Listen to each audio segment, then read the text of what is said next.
Hi, I'm Brenda Brosnan from the Brosnan team at Summit Funding. I just wanted to take a quick minute, explain to you the difference between a pre-qualification and a pre-approval.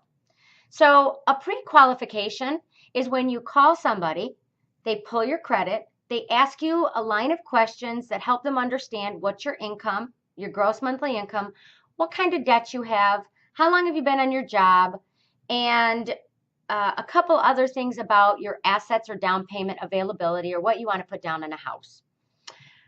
When we ask certain questions to clients, we can do a basic determination of whether you qualify or not for a loan. This is called a pre-qualification. 99% of the lending institutions and banks out there in the country and in the state of Michigan will easily issue a pre-qualification. They call it a pre-approval, but it's truly a pre-qualification, and they'll slide you this pre-approval or pre-qualification in 5 minutes, and bam, you're ready to go house hunting. Okay, so that's awesome. Except when your file hits underwriting. When you're out there and you find the dream home that you've been looking for, and you pay $350 or $450 for a home inspection, and then you go to apply for your loan, then you pay $400 or $450 for a loan application fee or your appraisal fee. Your appraisal's ordered and completed. You're gathering your documents, you turn them in because they're required, you know, your W-2s, your tax returns, your business returns perhaps. Oops, maybe we had a divorce and we have a divorce decree that we have to get.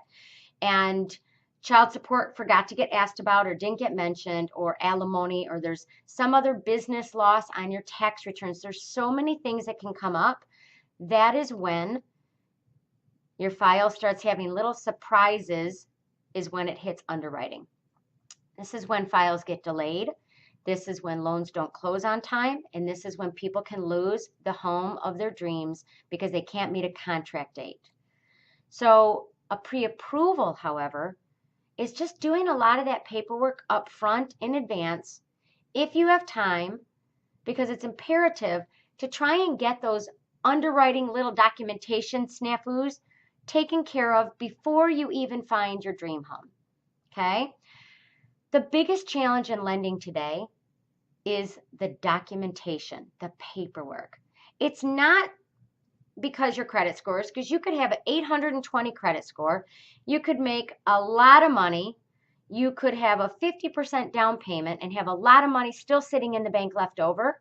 If your paperwork is done wrong and your paper trailing of money and how your certain things on your tax returns look, even if you're like a salaried engineer, there are things that can go awry in your loan file, and if they're not reviewed and taken care of, they can really mess up a loan and have you not close or not get approved, believe it or not. It's just the paperwork that can mess things up.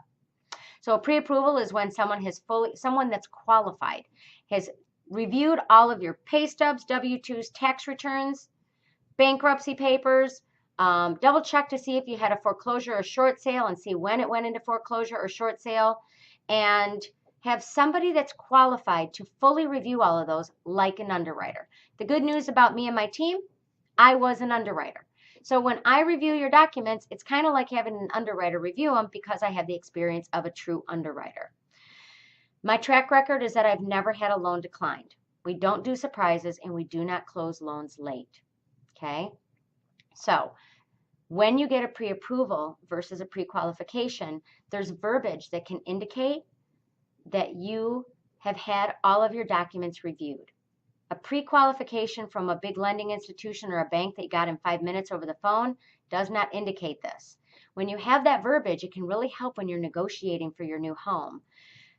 Sellers and their agents can compare a strong pre-approval where it states right in there that your documents have been formally reviewed, and compare that to another pre-qualification letter that says, subject to verification of everything on your application, verification of employment, verification of assets. They haven't reviewed anything. So it can really help with negotiating as well. I hope this helps you understand the value and importance of a pre-approval versus a pre-qualification. If you have any questions, my team and I are here to take great care of you and help you with your needs. Have a wonderful day.